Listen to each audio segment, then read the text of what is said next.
Hoje o Bolsonaro revelou um plano B, uma carta na manga contra a polícia, e não é fugir para a embaixada pela segunda vez ia ser sacanagem, né? Depois de perder o passaporte e pedir de volta e não conseguir, o Xandão negou pela terceira vez, eu acho, ele disse o seguinte: na verdade, ele avisou o que vai acontecer. Eu sei que a minha prisão preventiva hoje é uma possibilidade, eu tenho esse risco para enfrentar, e se acontecer, eu já deixo avisado para a polícia. Eu vou atirar e eu vou atirar para acertar. Foi literalmente o que ele disse e eu acho que nenhum policial precisa se preocupar. Aliás, ele é incompetente em tudo que tenta fazer. Do mesmo jeito que ele prometeu que ninguém ia pegar o celular dele, aí foi para a Jovem Pan chorando.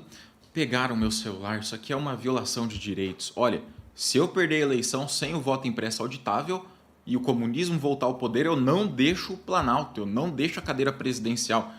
Perdeu, o Lula sumiu, ele foi para os Estados Unidos fugindo e chorou. E agora está em alta nas redes o assunto Roberto Jefferson, tá todo mundo publicando. Vale lembrar que o Roberto Jefferson, aliado dele, teve uma visitinha da Polícia Federal, disparou com um fuzil contra a viatura e ainda atirou granadas. Hoje está na cadeia um cidadão de bem, é claro. E esse desespero tem um motivo, para quem acompanhou os últimos desdobramentos.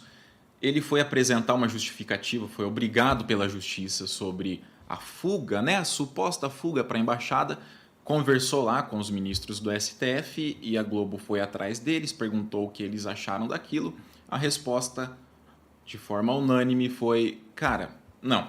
Ele não apresentou nenhum argumento, nada convincente.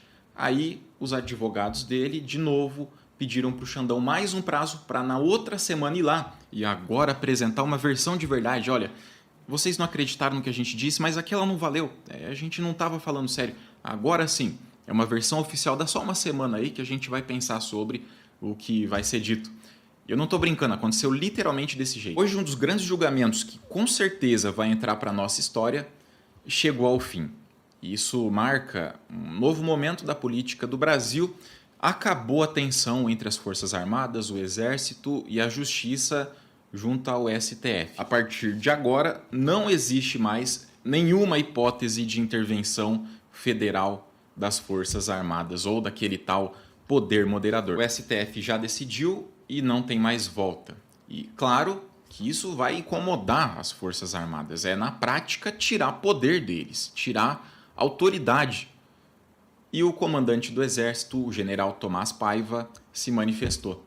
Ele disse, aspas, isso é totalmente certo, não há novidade para nós. Na semana passada, o Lula se encontrou com os comandantes das três forças, numa reunião que durou bastante tempo, com a cúpula das Forças Armadas, e ele acertou toda essa questão de harmonia entre os poderes e que não dá mais para ficar perdendo tempo com isso, é hora do militar investir em treinamento e investir em estrutura para a gente ter alguma defesa caso algum país tente nos atacar. Teve um cara que surtou de raiva contra o comandante do exército. O Silas Malafaia, pastor evangélico, ele publicou na internet um grito de socorro para as Forças Armadas, pedindo ajuda e dizendo que o povo estava precisando de uma resposta urgente. No mesmo dia, poucas horas depois, o presidente do STM, o Superior Tribunal Militar, sujeito que decide se algum militar vai ser condenado ou não por uma ação dele, se foi excessiva, se estava dentro da lei, ele foi para a imprensa, questionaram da legitimidade do Lula, ele deu 3 respostas. Não existe comunismo no Brasil, o governo é legítimo, o Lula é legítimo e ninguém vai fazer nada ou vai ser punido. O Malafaia, que já não estava bem da cabeça, só piorou. Ele endoidou de vez e disse que vai ficar feio ao contrário e que o povo de Deus no Brasil não vai aceitar a prisão do Bolsonaro. Agora que a gente está falando de uma possibilidade grande de prisão preventiva, na igreja ele prega que é uma luta do bem contra o mal. Para os fiéis dele, uma das maiores igrejas do Brasil, a Assembleia, é uma luta do céu contra o inferno. E as pessoas acreditam nisso, tá? Os fiéis acreditam. Eles não são convencidos pelo racional, pelo lado pensante do cérebro. É pelo emocional, que é muito mais forte. E começam a levar para o coração que, de verdade, é uma luta do céu contra o inferno, eu tenho que defender o meu Criador, quem morreu na cruz por mim, mesmo que isso seja ir na rua por causa de um político. Se o Malafaia falou, ele que recebe a mensagem de Deus e passa para nós. Ah, eu duvido que é desse jeito. Cara, eles dão dinheiro pro Malafaia porque senão eles vão pro inferno. Se o cara tá perdendo dinheiro, imagina em outro aspecto da vida. Agora o Malafaia tá apostando tudo. Tá gastando as últimas fichas, quer dizer, não tem mais por onde ir. Ou ele dá essa cartada final, ou só vai ver o barco afundar do jeito que já tá afundando. Aí, eu acho que seria muito bom se esse vídeo chegasse até o Alexandre de Moraes para exigir um prazo de 24 horas. Olha, Malafaia, você tem aí até o dia de amanhã, nesse mesmo horário, para contar para a gente o que vai ficar feio ao contrário e como é que esse povo de Deus não vai impedir a prisão. Uma prisão decretada pela justiça e aprovada pela polícia. Engraçado que nessa hora, jejum e oração não funciona. Se o Malafaia acredita tanto no que ele fala, era só procurar uma outra igreja, dar o dízimo para o pastor, jejuar que o Bolsonaro não ia ser preso, os pedidos seriam atendidos. Não funciona, né, Malafaia? É só quando alguém vai fazer um pix pro seu bolso. Aí você promete que dá certo. Na hora de seguir o que está falando, fica um pouco mais difícil. Também não estou acusando nada, não tenho provas contra o Malafaia, nenhuma. É só a minha opinião, tá? E um bônus para vocês, pessoal. O mercado atualizou a projeção do PIB. O mercado divulgou um relatório oficial, que é o Boletim Focus, agora atualizando o que estava nas previsões. A economia vai crescer mais que o esperado mais uma vez. Só que tem uma pegadinha nisso aqui, cara. É a 7ª vez só nesse ano que o mercado fala, olha, a gente estava divulgando aí que a economia ia crescer tanto, só que agora vai crescer mais que isso. É a 7ª vez. Só nesse ano. Quando começou o governo, divulgaram, olha, a bolsa vai cair e o dólar vai subir até o fim do ano, com a alta de desemprego também e da inflação descontrolada. Aconteceu tudo ao contrário. O problema é que isso virou manchete.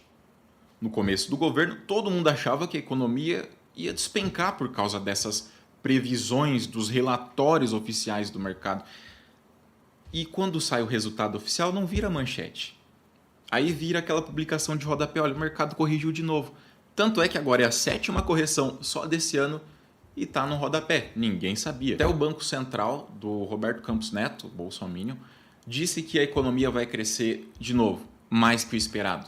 Subiram outra vez as previsões. Só que a anterior, falando que ia crescer pouco, é o que fica nas manchetes, o que a mídia divulga. E pouco importa se depois a correção vai estar no rodapé e ninguém vai ver. Aliás, o objetivo é tirar o PT do poder, né? E saiu mais um resultado. Até agora o Brasil exportou o dobro. Só nesse primeiro ano e 3, 4 meses de Lula, 2 vezes mais que todo o governo Bolsonaro. A gente já vê o impacto direto do novo Plano Safra, que o Lula anunciou um recorde, 2 vezes mais para o agro que o Bolsonaro.